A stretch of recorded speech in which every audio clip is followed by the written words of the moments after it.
Non, en fait, c'est un proverbe, ma mère, qui est en français. Ah ouais, mais c'est étonnant. C'est étonnant parce que c'est un proverbe français. Ah ouais, et moi, j'adore ce proverbe, c'est une vérité absolue pour moi. Il faut le bon feeling, tu vois. Tu traduirais ce proverbe par le feeling, tu vois. Tu dois sentir le bon moment. Et c'est pas un truc que je peux te dire, c'est à 1 minute 32 que tu dois sentir le bon moment. C'est selon l'intonation de la voix, selon le truc. C'est ça qui Mais fait tu notre vois, talent comme de commercial. toi, je pense que de ce que j'ai pu en retirer, c'est vrai on est à un moment, presque il ne faudrait pas répondre. Quand on est concentré sur un truc, Alors, là, j'étais en train de faire un montage de dossier, enfin bref, à la limite, il vaut mieux pas répondre que répondre et se retrouver emmerdé comme ça, quoi. super ce que tu viens de dire. Écoute-moi bien. Écoute bien ce que je vais te répondre. D'abord, tu as presque 100% raison. Presque. Je dis presque. Parce que moi, j'aime bien répondre au téléphone parce que je suis pro. D'accord? Mais quand tu n'es pas Mais pro. j'ai du mal à pas le faire, quoi. Non, non, mais moi, j'adore répondre au téléphone. Je t'explique pourquoi. Et très souvent, les gens, ils m'appellent et quand ils tombent sur le standard, ils disent quoi, monsieur Nadja, vous répondre au téléphone. Et je leur dis, monsieur, j'adore parler aux gens. Mm. J'adore coacher les gens, j'adore former les gens, j'adore vendre, j'adore parler aux gens, j'adore les convaincre. Donc, Ah, j'adore les répondre au gens téléphone. adorent. Non, mais moi, j'adore. Enfin, c'est mon kiff. Moi, depuis que j'ai commencé le business, j'ai commencé les affaires il y a très longtemps quand j'ai commencé à travailler chez Nokia il y Mm. a 20 ans de ça. Et les téléphones, ils sonnaient tout le temps. À chaque fois, le téléphone sonnait, ça me donnait de l'adrénaline dans ma tête, tu vois, de la dopamine. Putain, le téléphone est égal vente. Dans ma tête, ça a toujours été ça. Un téléphone qui sonne est égal vente derrière. Et donc, je peux pas ne pas répondre au téléphone parce que vente est égal argent, tu comprends? Et comme tout ce que je fais, c'est pour gagner des sous, je vois pas pourquoi je répondrais pas au téléphone. Pour moi, là, le téléphone, le contact, le SMS, le mail, l'appel, le like, le partage, tous ces trucs-là, c'est des ventes potentielles, tu comprends? Donc, j'adore répondre au téléphone. Je suis pas le seul à répondre au téléphone. Ça dépend. Qu'est-ce qui se passe chez nous? Ça fonctionne comme ça. Il y a un standard. Et j'ai plusieurs personnes. Il y a plusieurs personnes. J'ai un gars qui travaille à Toulouse, un autre qui travaille à Bordeaux et qui répond au téléphone. Mais le téléphone au standard, c'est le premier. Ça sonne chez tout le monde, chez tous les commerciaux, ça sonne et c'est le premier qui décroche. Bah, devine quoi? Je suis quasiment tout le temps le premier à répondre. Ça ne veut pas dire que je suis tout le temps en train de répondre parce que des fois je suis occupé, mais j'adore répondre au téléphone et je supporte pas quand ça sonne plus d'une fois. Quand je vois un commercial qui laisse sonner 2 fois, j'ai envie de lui mettre une claque, j'ai envie de le virer. Je ne supporte pas ça parce que le téléphone il sonne, c'est une vente, tu dois faire. Et donc, quand quelqu'un t'appelle pour une de tes annonces, ton réflexe dans ta tête, c'est du business qui rentre, d'accord? Et tu dois répondre. Maintenant, quand tu ne réponds pas, parce qu'il y a un standard, le standardiste, il doit être super génial. Et regarde bien, d'ailleurs, c'est ce qui est en train de se passer chez vous, chez Imo West. Et donc, je vais justement former la standardiste future qui va arriver, parce que je sais qu'il faut faire des choses intéressantes et je ne vais pas laisser les choses au hasard, parce que la standardiste, elle doit être beaucoup plus forte que toi, beaucoup plus forte que toi, parce que la standardiste va devoir répondre à toutes les annonces de tout le monde. Et si jamais elle commence à dire, attendez, je recherche sur l'ordinateur exactement le logiciel, et je regarde toutes les informations, eh ben, tu perds le temps avec la personne. Des Donc, caricatures. mais non, mais je veux pas qu'elle réponde au téléphone en donnant les informations que toi, Ben tu oui, veux ben oui. donner, tu comprends?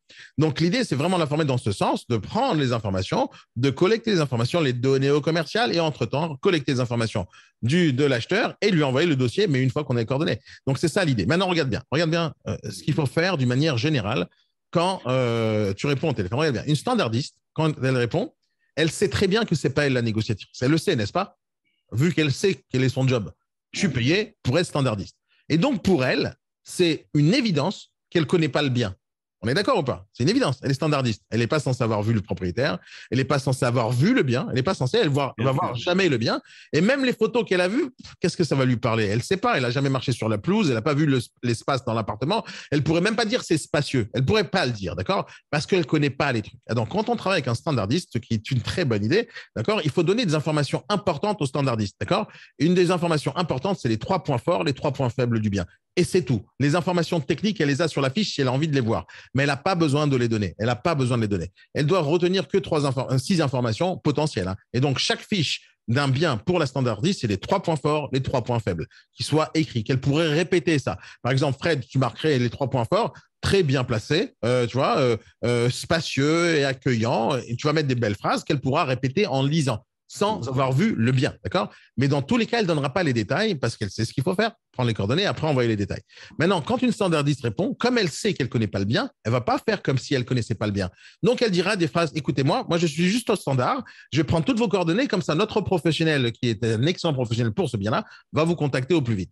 Quand tu tombes sur un standard et le standardiste te dit, c'est pas moi qui fais visiter le bien, c'est le négociateur sur place, je vais prendre vos coordonnées, il va vous rappeler très très vite. D'accord? Donc, la personne qui écoute, elle sait qu'on n'est pas en train de l'arnaquer parce qu'elle parle au standard. Elle est consciente de ça. Ça lui arrive tous les jours sur Bouygues Télécom, ça lui C'est arrive. neutre.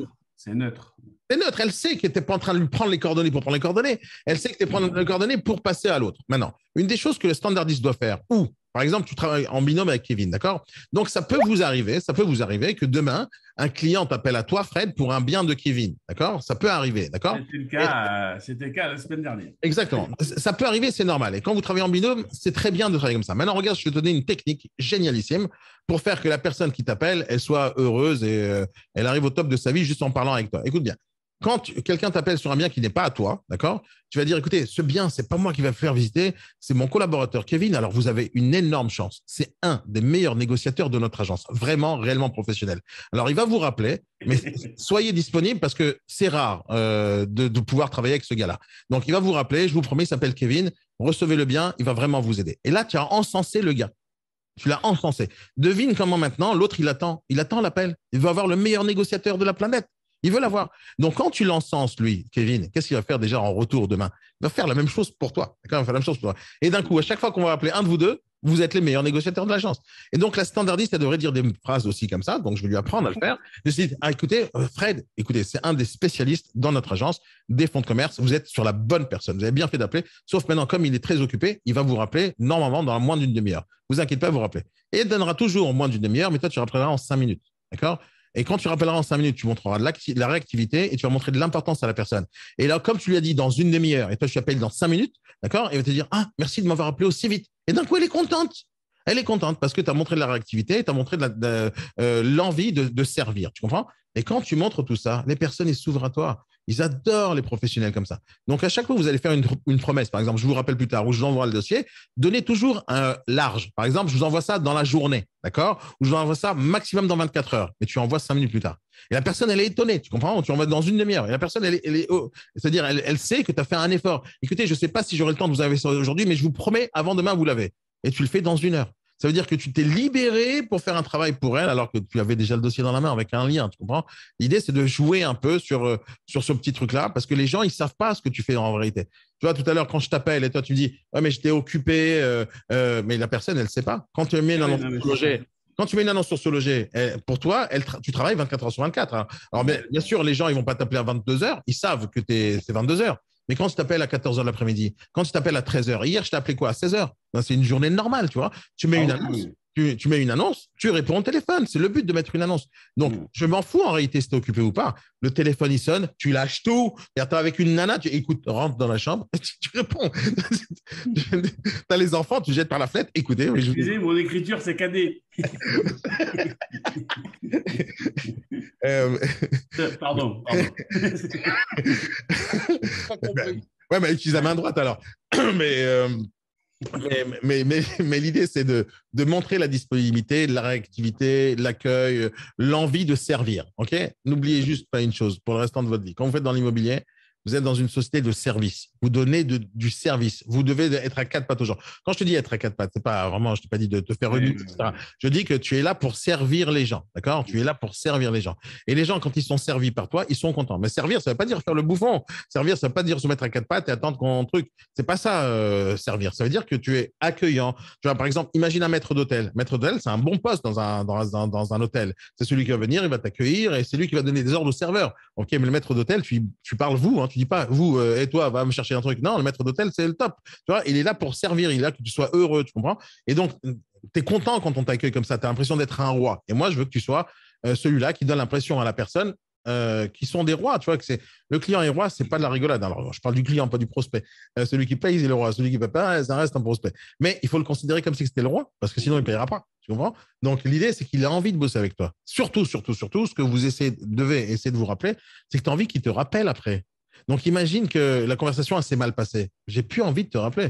Et donc, une des choses pour finaliser la conversation, c'est n'hésitez pas, si vous avez d'autres questions, vous pouvez me rappeler. D'accord? Toujours donner la possibilité aux gens de te rappeler. Tu pourrais voir dans tous les mentorats que j'ai pu faire, alors peut-être que je n'ai pas tout mis en ligne, mais vous allez voir bientôt une avalanche de vidéos que je fais, que je vais mettre dans la plateforme. Mais une des choses que je fais tout le temps, que ce soit sur les réseaux sociaux, TikTok, Instagram, YouTube, peu importe, je donne toujours la possibilité aux gens de continuer à venir me poser des questions. Parce que si jamais tu n'ouvres pas la porte aux questions, tu dis, si y a des questions, on va te faire foutre, personne ne viendra te poser la question. Et tu n'es même pas obligé de dire, va te faire foutre, regarde, tu as juste besoin de dire, ouais, ça c'est la réponse, bye. D'accord? Donc, tu lui donnes pas la porte ouverte. Tu vois, tu dois donner la porte ouverte à toutes les autres questions possibles. Et donc, dans tes signatures de mail, tu dois dire si vous avez d'autres questions, n'hésitez pas à me l'appeler au numéro de téléphone ou me répondre par mail. Tu dois donner la possibilité aux gens de te parler jusqu'à qu'ils te fassent chier tellement ils te posent des questions. Alors, des fois, on n'a pas envie d'avoir trop de réponses, trop de questions, mais c'est pas grave. Tu regroupes toutes les questions, tu en fais un seul et unique mail. Maintenant, n'oublie pas un truc, c'est que quand tu réponds à quelqu'un, d'accord, tu as préparé, tu as passé 1 heure à répondre à quelqu'un, la réponse que tu as donnée, elle est bonne pour d'autres personnes. Donc, en fait, dès le premier mail que tu vas recevoir où quelqu'un va te poser la première question, dès le premier appel, tu vas préparer le bon dossier et cette même réponse, tu la donneras tout le temps à tous ceux qui vont t'appeler.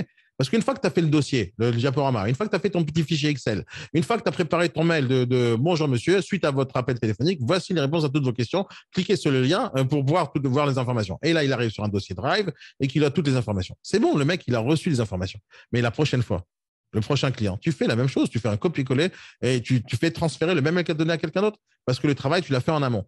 Quand tu as des bons produits qui vont sonner très souvent, tu peux avoir 10, 15, 20. Quand tu arrives à Paris, tu peux avoir 150 à 200 appels par jour sur une belle affaire. Et tu n'as pas le temps à chaque fois de réécrire le mail, réécrire le mail, réécrire le mail. Alors, tu fais des modèles standardisés sur Gmail que je vous ai déjà montré 1000 fois et vous préparez une réponse à chaque fois. Je vous ai montré aussi la dernière fois comment on automatise quand quelqu'un vient de se loger, qui envoie un mail de se loger pour que tout de suite il reçoit la réponse. Vous vous rappelez de ça ou pas? Si vous ne vous rappelez pas, je vous montre ça demain. Mais tu peux automatiser les réponses de se loger. Par exemple, quelqu'un t'envoie des contacts, des informations sur se loger. Déjà, tu as les coordonnées, parce que quelqu'un qui l'a envoyé les coordonnées, ouais, c'est quoi ça? J'imprime la feuille se loger. Quelqu'un qui cherche quoi. Tu imprimes. J'imprime la feuille se loger et je prends toutes des notes dessus et je monte mon petit dossier qui va bien. Plus personne. Le mec, il imprime des mails. J'imprime la feuille de se loger et je prends des annotations dessus et je me fais mon petit dossier qui va bien. Mais pourquoi j'imprime? Pourquoi j'imprime? Je ne sais pas, parce que j'ai toujours fait comme ça. Ça, c'est la réponse que je déteste le plus. Toujours fait comme ça. Toujours fait comme ça. C'est l'ancienne école, hein. Ben, c'est un peu l'ancienne école, ouais, c'est ça. Moi, j'imprime, je prends des notes dessus, je note tout, impeccable. Parce que j'ai plus qu'à je mets ça dans ma petite banette et puis je n'ai plus qu'à rappeler, relancer, etc. Tu prends les clés coordonnées sur notre petit agenda en papier. Voilà. Tu veux écouter une histoire ridicule? J'ai jamais d'imprimante. Jamais d'imprimante. Sauf... Oui, mais parce que tu es un rat, tu ne veux pas payer les cartouches. C'est pour ça. Non, c'est pas ça, que j'en ai pas besoin. Et donc, écoute l'histoire. J'ai déménagé, donc il fallait que je mette mon nouveau nom sur la boîte aux lettres. Ouais. Et du papier. Mais je ne pouvais pas le faire. Donc, j'ai toujours mon étiquette de la boîte aux lettres ici et je ne l'ai pas imprimé. Devine ce que j'ai fait. Juste pour ça, j'ai acheté l'imprimante à 49 €. Juste pour ça. Devine, j'ai acheté l'encre, j'ai acheté l'imprimante à 49 balles et j'ai pas les feuilles. Ça fait 3 mois. Il faut que j'aille acheter des feuilles pour imprimer le truc de la boîte aux lettres. On cotise, les gars, on va y envoyer des feuilles. Tu comprends à combien j'imprime jamais rien? J'imprime rien. J'ai un cahier devant moi, je prends mes notes. Et une fois que j'ai pris les notes, c'est déjà sur l'ordinateur. Tu vois. Bon, c'est devenu mon réflexe. Ne crois pas. Hein. Moi aussi, je suis de l'ancienne école, mon gars. On a la même âge. Hein. Moi aussi, j'ai travaillé avec le papier. Un peu moins, parce que je suis jeune. Mais moi aussi, j'étais dans cette école-là où tout est imprimé. Mais j'ai arrêté, tu vois. Une fois que j'ai compris que le mail existe, une fois que j'ai compris que le drive existe, une fois que j'ai compris que tout est en ligne, j'ai compris, tu vois. C'est comme si tu voulais rester le fax. Si je te montre mon bureau, c'est un merdier avec des dossiers un peu partout, étalés. Oui. Maintenant, si je te pose la question, retrouve-moi tel et tel dossier, tu vas mettre 5 heures ou 3 jours. Ah non. Ouais. Moi, je mets 0 secondes. 0 secondes. Je vais taper sur ma moteur de recherche sur le drive, hop, l'information, ça sort. Tu comprends? Et il n'y a pas de rature, il n'y a pas de typex, il n'y a pas d'agrafe, il n'y a pas de classeur. Attends, est-ce que c'est un vrai dossier? Je déteste ça, mais tu ne peux pas t'imaginer. Mais c'est très intéressant. Fred, il y a 10 ans de ça, je travaillais comme ça. C'est-à-dire, 10. C'est entre 2011 2015, d'accord? J'ai fini, Mélène. Il y a 10-15 ans de ça, je travaillais avec le papier. À une époque, Fred, avant que je décide d'être 100% digital, parce que je n'étais pas tout le temps 100% digital. Avant, j'avais 3 armoires. Tu les connais, ces armoires en métal qui s'ouvrent comme ça, où j'avais à peu près 250 classeurs. Tu vois, 250 classeurs. Un jour, j'ai pété les plombs. Je leur ai pris, ils ont pris un mois, ils ont tout scanné, tout mis dans l'ordinateur et j'ai jeté les armoires et les classeurs, tout le reste. Depuis, il n'y a plus rien. C'est-à-dire, on ne peut plus vivre comme ça, c'est fini. Parce que même dans mon déménagement de bureau, j'aurais souffert pour passer tous les classeurs et les reclasser. Et si jamais un classeur qui tombe, c'est l'enfer. Donc, zap ça. Et commence à essayer de travailler autrement sur le drive. J'espère que vous avez compris le principe de répondre au téléphone, les amis. Oui, c'était très, très intéressant. Enfin. Enfin. Va te faire foutre. Allez, les amis. Par rapport aux autres, j'ai pas eu le droit de parler beaucoup. Hein. Oui, c'est vrai, Franck. Ouais, parce que Franck, il pense que si l'acheteur, il n'est pas content, il raccroche, il dit, bah, je vais lui donner notre chance, allez. Non, il ne donnera pas d'autre chance. Attends, depuis le temps que je fais ça, ça ne m'est jamais arrivé. Je sais très bien, j'exagère les traits pour que tu comprennes. Il faut que j'aille dans l'extrême pour que tu comprennes, OK? Donc, il faut comprendre le principe. Après, je sais très bien que tu réponds bien au téléphone, Franck. Je n'ai pas dit que tu n'es pas professionnel. Je dis que si jamais tu réponds pas comme il faut… Non, mais je ne l'ai pas pris, j'ai pas mal pris. C'est du marketing au téléphone. C'est pas de… Regarde, il faut faire la différence. Je dois vous laisser, messieurs. Bonne journée. Ah, tu voulais nous faire coucou? Je croyais que tu voulais poser une question. Franck, juste fais la différence entre connaître ton métier, ce que tu sais faire, tu es un vrai professionnel, Franck, je n'ai aucun doute là-dessus, et le marketing qui est autour de ton métier. Répondre au téléphone, c'est du marketing, c'est pas le métier, tu comprends? Répondre par mail, c'est du marketing, c'est pas le métier. Ton métier, tu le connais, mais maintenant, il faut être à l'aise pour pouvoir récolter les informations que tu veux pour pouvoir augmenter les ventes, tu comprends? Donc, si jamais tu flanches dans le marketing, ben, tu vas flancher dans les ventes, même si tu es un ultra professionnel, tu comprends? Donc, le marketing, c'est aussi comment tu t'habilles, comment tu parles, comment tu serres la main. Tout ça, ce sont des détails. Tu pourrais très bien me dire, de toute façon, j'ai rien à foutre. Moi, ça fait 20 ans que je fais ce métier, je connais tout sur tout. Il n'y a rien à foutre que tu connaisses tout sur tout. Si j'ai pas envie de te parler, je m'en fous de tes connaissances. Donc, moi, je pense savoir plein de choses, mais si je suis pas chaleureux, si je suis pas accueillant, si je ne donne pas un petit sourire, un petit ton d'humour de temps en temps, si je viens pas vous parler et vous écouter, ben, personne ne me parlerait jamais, tu comprends? Donc, l'idée, peu importe les connaissances que j'ai, il faut que je sache les mettre en forme pour que ça passe. Non, mais c'est la pédagogie du marketing, c'est tout. Tu comprends? J'ai jamais dit que tu n'es pas professionnel, Franck. Jamais ne doute de ça. Hein. On parle pas simplement dire que j'ai pas eu le temps de parler beaucoup. Voilà, parce qu'au téléphone, tu n'es pas passé. Au téléphone, tu n'es pas passé. C'est tout. Mais ça ne veut pas dire que tu n'es pas professionnel. Et tu vois, cette remarque elle est tellement puissante que ça voudrait dire que tu pourrais gâcher ta vie ou tu pourrais gâcher le fait que plein de gens ne te connaîtraient pas juste parce que tu ne travailles pas comme il faut au téléphone. Et ça serait dommage. Un mec comme toi, il doit être connu, il doit être sollicité par les gens qui ont vraiment besoin. Mais si jamais tu freines les gens parce que tu leur donnes pas les bonnes informations ou tu réponds pas comme il faut au téléphone et que les gens, ça les saoule, tu sais, ça se trouve, je vais répondre à tes questions et je vais répondre et je vais jouer avec toi ton jeu. Mais ça se trouve, je ne vais plus jamais te rappeler après. Et là, tu dis, ouais, j'étais professionnel, je vais donner toutes les réponses à ces questions. Mais je ne te rappellerai plus et j'irai travailler avec quelqu'un d'autre. Et donc, tu ne sauras jamais.